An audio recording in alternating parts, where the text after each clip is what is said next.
And what about your relationship with Senna going forward after 92?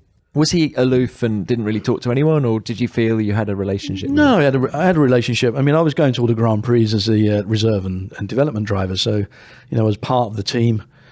I had a relationship with him, got to know him, not, intimately, but got to spend quite a bit of time. I remember testing at Imola. I was in the active ride suspension car. I'd actually done a lap time that was like a little bit quicker than him in a passive car. He's poring over the data, analysing it.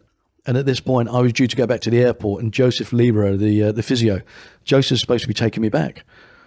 And we're all in the room doing a debrief, and I go, right, okay, guys, I need to go to the airport now, back to Bologna, I think it was. And Joseph, can you now take me back? And Senna just lifted his head up and looked at me and went, nope, he stays here. And this was, Dave Ryan, and all these guys were in the debrief, and nobody said anything. And it's like, well, and there's little old me like, well, how do I get to the airport then? And Joseph's supposed to be taking me. It's all arranged. He just looked again and he goes, no. He stays here.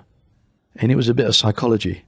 It was a little bit of telling me, get back in your box. You've done what you've done today on the track.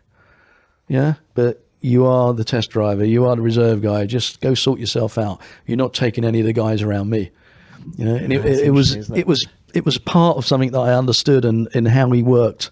Because if you look at him, he managed to get the most out of people around him.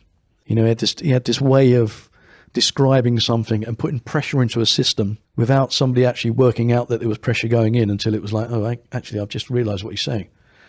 He used to do it in the press, And there was another time I sat next to him on a plane, and he had Beatrice, who used to do his PR. She'd handed him a load of these big folders, and a wad of paper. And it was all global press cuttings, like photocopies, with highlighter pens.